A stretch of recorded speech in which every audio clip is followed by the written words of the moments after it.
안녕하세요. 샌디에고 부동산 전문 에이전트 나나킴입니다. 오늘도요, 스테픈 세무사님께서 함께 해주시겠습니다. 예, 안녕하세요. 스테픈 세무사입니다. 네, 지난번에요, 1031 익스체인지에 대해서 설명을 해주셨는데요.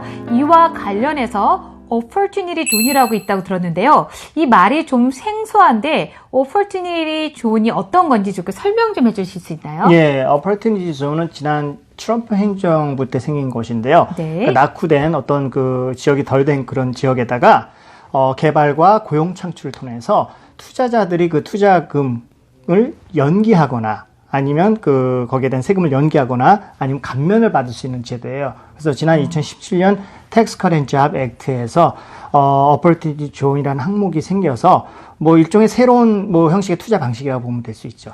네. 1031 익스체인지도 그런 양도소득세를 연기할 수 있는 형태인데 이 opportunity zone은 이렇게 어떻게 다른지 좀 설명 좀 해주세요. 예, 유사한 점인데 투자 방식이 좀 달라요. 그러니까 1031 익스체인지 같은 경우는 건물 뭐 부동산을 팔았을 때 거기에 같은 밸류의 부동산이나 건물 아니면 높은 밸류의 부동산 건물에 투자해야 그 양도소득을 연기할 수 있잖아요. 네. 근데 이거는 모든 양도소득이 포함돼요. 그러니까 예를 들어서 집을 그 상업용 건물을 팔았을 때 아니면 뭐 투자용 비즈니스 집을 팔았을 때 또는 주식들 작년에 굉장히 많이 하셨더라고요. 이익들 많이 보셨는데 그런 주식 투자에 대한 양도소득 모든 양도소득을 이 opportunity zone에다가 투자하게 되면 거기에 대한 감면 또는 그 세금에 연기된 혜택을 받을 수 있다는 거죠. 네, 그렇군요.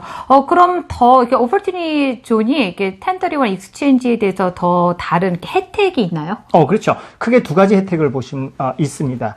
첫째는 opportunity zone에 투자하시면은 그 양도소득에 대한 그 세금이 연기되잖아요. 네. 근데 그 최소한 5년을 유지하시면 그 해 말까지 유지하시게 되면은 그 투자 금액의 10%의 감면에 대한 세금만 내시면 돼요. 네. 그리고 그 5년을 더 유지하신다면은 그 후에 그럼 그 이후에 대한 세금을 내지 않으셔도 돼요.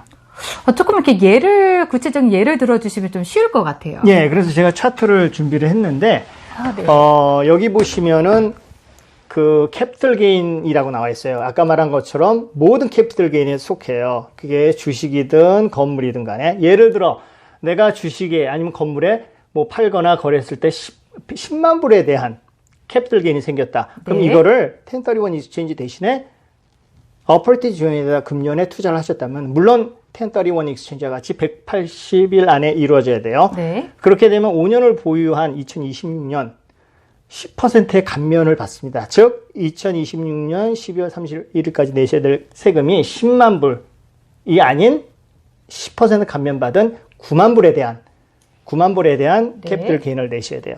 그리고 그 후에 5년을 더 보유하게 되시면은 그 후에는 세금이 없습니다. 예를 들어 이니셜리 투자한 게 10만 불이다 그러면 2031년 후에 이거를 매각했다. 근데 그 매각 가격이 50만 불이다. 40만 불의 차이가 있잖아요. 거기에 대한 텍스, no tax on acquisition. 거기 매각에 대한 텍스가 없다는 거예요. 그럼 이게 투자한 기간부터 총 10년이 되면 그 이후에 이렇게 발생되는 캐피털 게인에 대해서 세금을 내지 않아도 된다는 그렇죠. 거예요. 일단 한번 냈으니까. 네네. 너무 좋은 이렇게 혜택인 것 같아요. 근데 이 opportunity zone은 어떻게 찾을 수 있나요? 예, 보통 구글에 설치하시면 찾을 수 있어요. 그러니까 예를 들어서 시티 하이츠 같은 경우 샌디에고에 그 opportunity zone에 해당되고 그리고 LA 같은 경우는 뭐 한인타운 그리고 또 다운타운에도 있습니다. 근데 이런 것들을 투자 회사들하고 연결해서 도움을 받으셔서 하시면 좋고 또한 또 세무사님이나 변호사님 이런 전문성을 가진 분들하고도 협력을 해서 하시는 것이 좋을 것 같습니다. 네네. 그런 폼 같은 것들이나 그런 맞습니다. 방식들이 쉽지는 않을 것 같아요. 근데 이 모든 이 투자 분야가 이런 opportunity zone에 해당되는 것이 아니라 해당되지 않는 분야도 있다고 들었는데 어떤 있습니다. 게 있을까요? 예를 들어 뭐 컨트리 클럽 멤버십 받는 그런 컨트리 클럽 같은 거 그리고 골프장 그리고 마사지 파울러 샵 그리고 핫터 패실리티 그러니까 뭐 사우나 이런 시설들 그리고 갬블링 그리고 리커 스토어 또 마리아나 파는 그런 그런 샵들 그런 것들이 해당이 안 돼요. 네, opportunity zone에 이렇게 투자하시라는 분은 이 점도 이렇게 염두해 주시면 좋을 것 같습니다. 좋은 시간 되셨는지요? 오늘 함께 나와주셔서 감사합니다. 예, 감사합니다.